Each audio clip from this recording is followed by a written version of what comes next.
Rësatari në pjesën e dytë të hashtag Gjesi do të flasim për inteligjencën artificiale, si të dallojmë një gjë që është krijuar me AI, gjithashtu ku duhet me u fokusu ma shumë, apo kështë përdoret sot AI, gjitha këto përgjigje kemi me i marrë nga eksperti i IT-s, Shpat Komoni, që kemi të ftuar në studio. Mirëmëngjesi. Mirëmëngjesi. Mirë se erdhe, që je Shpat? Mirë që gjeta, mirë, faleminderit. Koha mirë, për ndikon edhe që na mos zhu ma mirë. Mos me pritu, zhu. Me fillu punën. Po, që shpërshkojmë punë, mirë? Mirë, në përgjësi, mirë. Sot kemi me folj pak për, ndoshta temën ma të diskutuar në botë, po bashkë për AI. Ka shumë, për ndalimi mas pari tek video që krijohen me AI, sepse tash pëthuese as natrit nuk po mundemi me i vrejt sa është e krijuar me AI apo jo. Qysh mundemi me dallu një video me AI? Video me AI është goxha sfidë e momentit, për arsye se inteligjenca artificiale ka kriju qash aftësi të mëdhaja, cilat po i zhvillon edhe po i krijon videot qaq formë profesionale që po është sfidë edhe me i dallu me sy të lirë. Po ekzistojnë elemente, sidomos finesa, cilat mundesh me i vrejt disa gabime zakonisht në gishtat të durve ose të tekstet kur përmban videoja ka gabime drejtshkrimore ose gabime të shkronjave, karaktereve. Po edhe ekzistojnë edhe mjete tjera të AI që detektojnë AI-n vetë. Për shembull, mundemi me Gemini vetëm me importu një video dhe me pyeta është gjeneruar me AI apo jo, edhe mjete tjera cilat na ndihmojnë për me verifiku një video, një tekst ose një fotografi, çka do qoftë ajo. Okej, atëherë po thuaj që me syt njeriut është një video që nuk mundemi me vrejt heq pa i pyet këto aplikacione apo. Po njerëz që janë lejk teknologji, edhe sidomos moshat pak ma të vjetra, e kanë shumë sfidë me dallu, për arsye se shumë i është parafru. Po njerëz që mirën pak a shumë me ato, edhe me detektimin e tyre, e kanë ndoshta pak ma të lehtë me detektu, për arsye se ndoshta edhe lëvizjet e karaktereve në video janë pak ma ndryshe se këto natyrale tona njerëzve. Ndoshta që aty edhe është ma lehtë me detektu një video ose një fotografi. E tha që mu fokusu të gishtat, çka ma saktisht? Po ndodh ka njëherë i vendosi ai 6 gishta në dorë. Po kryesisht të lëvizjet, edhe pak logjikisht me mendu, për shembull nëse del një kryetar një shteti të fuqishëm edhe flet për Kosovën, ti dush me marrë me rezervë se nuk mundet me qenë e vërtet. Edhe, po, kryesisht të televizjet është detektori ma i lehtë për me vrejt një video. Mendon që po kesh përdoret AI në ditët e sodit? Po, si çdo mjet, edhe AI kesh përdoret. Tash, nuk mundemi me i kësaj, për arsye se njerëz problematik gjithmonë kanë me kesh përdor, si që kanë kesh përdor parën, si që kanë kesh përdor medjen edhe çdo mjet që është dalë. Po na nuk duhet me ju frigu asaj, duhet me ecë përpara dhe me përdor për të mirë për zhvillimin e vendit, ekonomisë dhe gjitha dhe jetës tonë. Ka njerë i kumë po disa deklarata për shembull dhe të shoqënisë diku që po thojnë sa e frekshme është botë që kjo teknologjia. A duhemi për një me YouTube teknologjisë çka shumë? Unë mendoj që jo, nuk ka çka më u friku, se është një mjet i avancuar, i cili dita ditës po zhvillohet, po profesionalizohet, edhe është një mjet i cili na ndihmon neve për mi kry punë, proceset sa më shpejta. Sidomos ato automatike, cilat janë ku njerëzit humbin kohë për me i bo ato. Kështu që i kemi mjetët cilat tash po na ndihmojnë për neve me lehtësu punën tonë edhe me kry ma produktivitet. Ne këtu do është ta me undalë, se ju kene një kompani të marketingut edhe do është ta me undalë pikërisht e puna. Aja u ka lehtësu e ja i punën juve si kompani? Po, ne në kompaninë Sense Marketing Agency, dhe më thonë e përdorim inteligjencën artificiale, na kanë ndihmu në procese, sidomos në automatizim të disa shërbimeve që na i kryjmë, cilat na kanë humbë kohë më herë dhe tashti na kanë lehtësuar punën. Edhe njëkohësisht është një mirë që tash bojmë më shumë për klientin se sa që kemi bërë më herët. Parasysh se tash i kemi mjetet, e kemi kohën më në dispozicion, cilën na kurson inteligjenca artificiale dhe japim më shumë për klientin se sa që kemi japë më herët, të ofrimin e shërbimeve dhe produkteve që ata kanë nevojë. Ndoshta mendon që i kaluan ndoshta pak disa njerëz ose persona pa punë AI që ndoshta nuk kanë nevojë më kompanitë për ta se kryen AI një punë që e ka bërë një njeri? Unë mendoj që profesionet janë të transformu. Domethënë, ata njerëz cilët nuk përshtaten me nevojat e tregut, atëherë ata kanë me humbë punën. Parasysh se ka punë shumë, edhe janë të kriju vende të reja të punës. Për shembull, nëse kemi folë para 30 vjetë për profesionin, nëse mu imi qujt influencer, nuk ka ekzistu. Tash është. Edhe shumë profesionet tjera që gradualisht janë të kriju. Edhe ty përshtat tregut të punës. Kështu që nuk do të mu friku, veç do të mu përshtat, mu transformu për me ekzistu në treg. Ndërsa si eksperti IT-s, sa vite jënë po që mirën me IT? Kam fillu prej 13 vjetëve. Kështu që muj me thonë profesionalisht, nështë muj mi nëmru mbi 15 vjetë për muj punën në marketing kështu. Bëjë një përvojë e madhe, kështu që a ke mendu ndoshta kur ke fillu dhe kur të ka pëlqy teknologjia dhe më marrë me teknologji, ke mendu që ka marrë një kohë sikur sot që ka me qenë AI dhe që është ndoshta kaq njerëz me pas shumë atlet me kry punët, tash bile edhe për studime, po është shumë e lehtë me ChatGPT, me AI, me kry edhe ndoshta diplomat apo dhe provimet studentët, po ju ndihmon shumë. A ke mendu që ka marrë kjo kohë shumë shpejt? Me tregu drejten jo, as që kum pas mendje, as që kum ditë. Po si natyrë jam kurioze edhe gjithmonë kom pas shef me sfidu veten me profesionet të ndryshme. Edhe si ri e do isha sportin, konkretisht basketbolin, edhe në momentin kur e bleva një kompjuter, edhe u dashurova në shtëpiz, edhe kurioziteti jam ka qenë me qelë, edhe me inda se cilën pjesë saj, për kuriozitetit që gjithë ky informacion po del për një kutis. Edhe mandej kur e kuptova konceptin e shtëpizës, kompjuterit personal, mandej vazhdova tu ju përshtat. Do më thonë, kam njës për kohës së flopit, ku ka qenë 1.44 MB, tash jemi të AI. Edhe tash prapë po vazhdoj më u përshtat, ditë e natë, trendeve edhe zhvillimit të teknologjisë, se për ndryshe duhet më tërhek. Po, kjo është nështë e mira e teknologjisë që duheni me najtë gjithmonë të informum, nuk mundeni me nështë pa mësu diçka të re.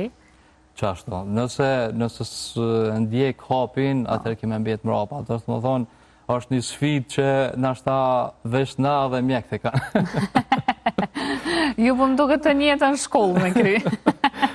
Gjithmonë me mësu diçka të re. Gjithmonë, për ndryshe, do më thonë, ndryshime drastike ndodhin brenda një vite, 2 vite. Po për ditëshmërinë, e keni të njëjtë, apo ka gjithmonë diçka të re?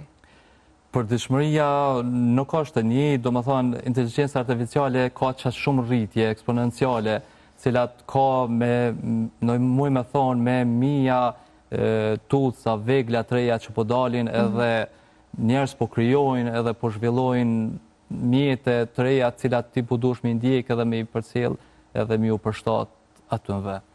Edhe që kjo nështë është një farë ike për rutines edhe ndjekja e trendeve, përshtatja trendeve të reja. Shpat mund diçka që më kalon për shtypje në rrjetet sociale, normal kur i kemi po për shembull shumë kreatorë të rrjeteve sociale, ka qenë për shembull një mashkull që ka të regu videon se qysh për e bën vetën si një personazh të famshëm ose edhe si një femër që për duket në video. Që ka qenë shumë fascinuese për shembull që qysh është e mundur me u bë që ashtu dhe mos më u vrejt që ky njeri është një person krejt tjetër. Me të ndryshu me me krejt. Po, aftësia e inteligjencës artificiale është ajo që, do të thonë, bëhet klonimi edhe i imazhit, edhe në zonit, edhe të njëjtën kohësisht ai live interpreton çato që e pranon prej zonit ton, që po muj me thonë që për shembull gjenerata alfa ka me marrë si normale. Për neve nashta është tragjike, është diçka fascinuese, paramendueshme, po edhe po thu që ata kanë me vrejt? S'kanë me pas problem për me vrejt nëse... Ata ndoshta edhe kanë me vrejt edhe s'kom ju pengu. Si jemi mësu na me Hollywoodin, që të gjithë e dim që një film nuk është i vërtet, po prap qojmë, emocionohëm, keshim, edhe ata të njëjtën formë besoj kanë me marë. Okej, po mendoj që masëvi që përmeni gjeneratat mas reja, gjeneratat alfa, tashmë që janë të urrit me teknologji dhe zhvillimin e teknologjisë, po mendoj që, për shembull, po janë edhe ma të mençëm, ndoshta se gjeneratat ma të vjetra, ose kanë diku teknologjia që ata me qenë edhe me urrit shumë ma ndryshe. Po mendoj që po, kanë diku shumë në zhvillimin edhe qoftë kognitiv, tëmve e cilët kanë aftësi edhe kanë një motor i cili ka përgjigje për çdo gjë. Edhe ndoshta një gabim që mundet me ndodhë të ta është që kur i ki gjitha të gatshme atëherë dembelave shpak, po shpresoj që kanë me përdor për të mirë edhe kanë me zgjidhë problemin si qysh e përdori une. Për shembull, mund ndodhë që ndoshta një problem teknik, makinë më ndodhë, unë i kërkoj inteligjencës artificiale me gjetë një video ku më të regon qysh me ndru një dritë edhe ndroj pa pas aftësi në atë lami, edhe si çdo lami tjera. Për shembull, kjo ndodhë edhe në mjekësi, ashtu ndodhë edhe ka me ndodhë të ardhmen ku njerëz gradualisht janë të përdorë për gjendjen e tyre, qoftë emocionale, qoftë një problem që kanë shëndetësor, ku kjo ka një të mirë, për arsye se tash i lirojmë pak mjekt me marrë me studime, me krijimin e banave të ri, me zhvillimin e shkencës, e na kemi me diskutu me AI-n për ndaj problem të vogël, qoftë ndaj grip ose... Tash AI-n po e kemi dhe si psikolog, si mjek, si krejt. Pa duhet me i besu që ashtë shumë për shembull se e din që në bazë këshillave që jep për shembull gjithmonë, në fund thotë që duheni me shku me vizitu mjekun nëse i keni këto simptoma, pa duhet me i besu që ashtë shumë për çdo pyetje? Po kjo deklaratë në fund që tha duhet më diskutu, ai vetëm e ka një simboles për me hek përgjësin ndaj vetës edhe së aksioneve që kryesisht ja bën BE-ja. Për ndryshe, AI nëse e pyesim na për një problem shëndetësor, ai teknikisht, kam i pyetja 10.000 mjek, kam analizu dhe kam ata kthy përgjigjen. Tash do të thonë është më i aftë se një mjek i cili ka studiu për shembull 10 vite, e ka aftësinë më të madhe me ta kthyë një përgjigje. Kështu që ai është tu avancu, tu përmbush me dhëna në një të ardhme të ardhmen. Unë mendoj që ka me mbet mjekësia vetëm me shku me bona ndërhyrje kirurgjike për ndryshe për edhe që ato ndërhyrje, po më toket kanë me mujtë me i këtyre të rëbatët, në shtë avonë. Ashtë të punu në atë aspekt, i kumë pa disa video cilat janë të punu në robota, që kanë me bo dhe ndërhyrje, tash nuk muj me fort për ati.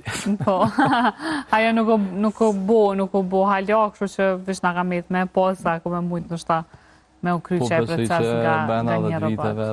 Edhe ajo pjesë perfekcionohet. Po më duket shfaq që jemi gjenerata e fundit mas prindve tonë, që kemi mujtë më ju thonë fëmijëve tonë, unë e kam kry fakultetin pa qenë qiviti. Po, tashti është, që shme thonë, gjendja fillestare, ku nështë edhe kesh përdorët AI, po më që gjeneratat e ashme nuk kanë me kesh përdorë, po kanë me përdorë për të mirë, për holumtim tregut, analiza ose çka do tjetër, cilat kanë mja lecu formën e studimit edhe kanë mja kërshty kohën. Për shembull, unë shpesh bëj studime, nështë për brenda 10 minuta, e nxjerr një konkluzion, një diçkajt, cilët nështë me muj, me një ekip shumë madh ish dasht me bo. E kom bo një ulumtim për shembull për jetëgjatësi, edhe çka mu ka desh 10 minuta me ulumtu njerëz që jetojnë mal, njerëz që jetojnë det, njerëz që jetojnë qytet, në shtetet ndryshme me zgjedhje mesatare, njerëz që ushqehen shëndetshëm dhe krejt, edhe e kom spolu që një njeri që jeton afër detit, edhe malit, edhe ushqehet shëndetshëm, e ka një mesatar 85 vjetë që mundet me jetu.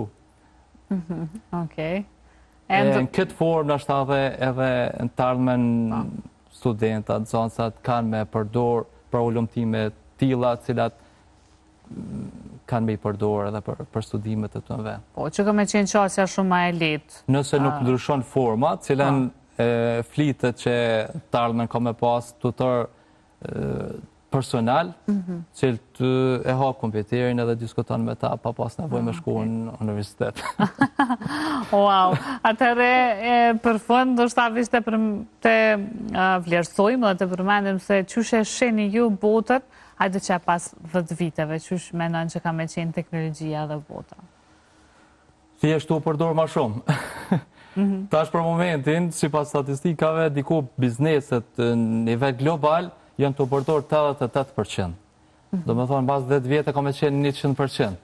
Edhe ka kompani për shembull që përdorin agenta, cilët i klonojnë disa kompjutera, i ka 10 kompjutera, si me i pas 50 punëtor aty, cilët 24 orë 7 ata punojnë për ta, ku kthejnë përgjigje, kthejnë emaila, edhe çdo gjë tjetër që e kryjnë me saksi pas një gabim. Që realisht një njeri 24/7 nuk është mujt me qenë. Nuk është mujt me qenë, edhe nuk është mujt me qenë aq i sakt. Në shpejtësi edhe në krejt. Në shpejtësi, në zgjidhjet problemeve dhe çdo gjë. Edhe ka një mirësjellje, nuk bëhet nervoz. Ose ta qenë mesazhin gjithmonë ta kthen. I kryjnë pagesat bankare dhe çdo gjë tjetër. Okej.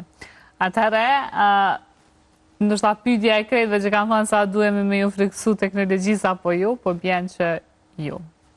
Me ta marrë një shembull, prindi jam, baba im tregonte kur punonte në fabrik, atje në Gjakov, kur ja kanë sjellë për herë të parë kalkulatorin, edhe e ka marrë, edhe një javë paralelisht i ka bu kalkulimet me letër edhe me kalkulator. Me letër, kalkulator, deri sa u bind që rezultatet janë të njëjta edhe ka vazhdu mandej me hek letër me vazhdu me kalkulatorin.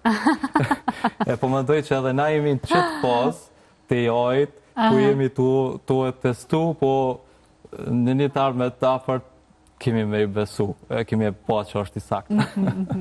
Okej, shambull shumë i mirë që të regove. Okej, shpat shumë faleminderit që ishte sot pjesë e #gjesit dhe paka shumë falem edhe për ndikimin e AI-et në përbot. Po shpresoj që kemi pas edhe herave tjera, punë të mbarë. Faleminderit edhe ju, edhe unë ju uroj punë të mbarë dhe faleminderit që më ftut. Ishte kënaqësi për mua që bashkë bisedum. Faleminderit shumë, kënaqësi edhe për ne.